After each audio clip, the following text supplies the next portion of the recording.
D'abord, il faut vivre son engagement politique comme un devoir, comme une mission que vous devez accomplir. Je vis la critique comme quelque chose de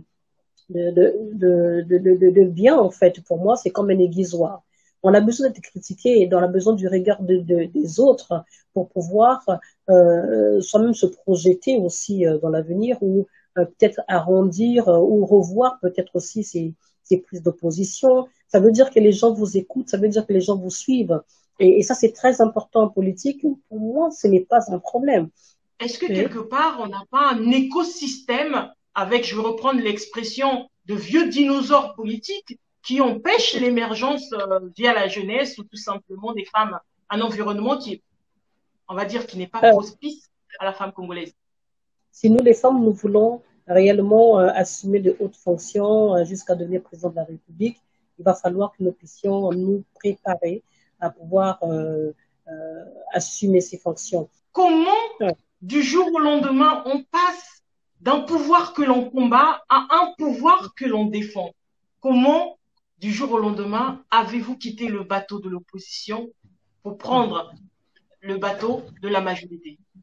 Je n'entendais pas, en fait, faire carrière à l'opposition.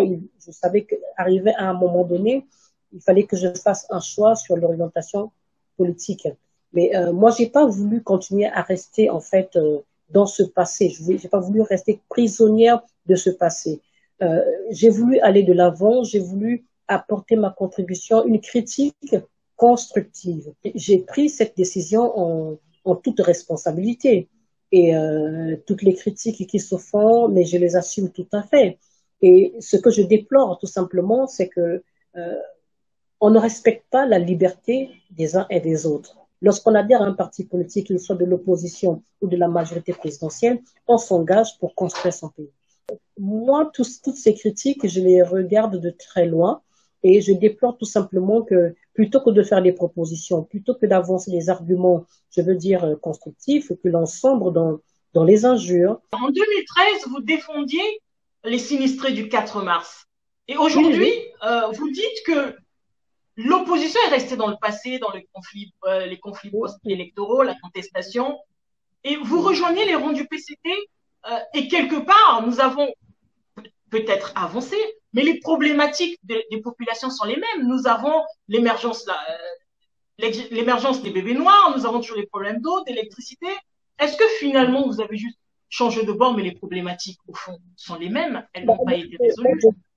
J'ai peut-être envie de vous répondre par mes questions en vous disant que vous pensez que ceux qui s'engagent au PCT ne se soucient pas de l'amélioration des conditions de vie des populations.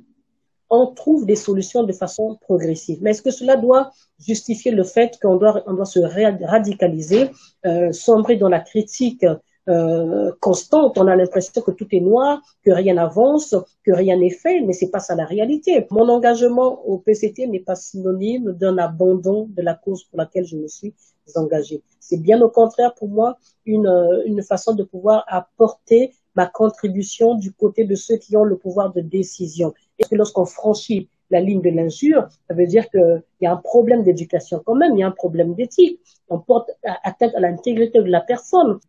On est de l'opposition, mais on est avant tout citoyen. Et un citoyen a des droits, il a aussi des devoirs, il a surtout des devoirs. Moi, je ne défends pas ce bilan. Je suis consciente qu'il y a beaucoup de choses à faire, qu'il y a beaucoup d'argent. Nous avons eu une période où nous avons eu des excédents budgétaires. Nous avons eu une période où nous avons eu nous avons brassé beaucoup d'argent du fait de la vente du pétrole. Mais la responsabilité, elle est collective.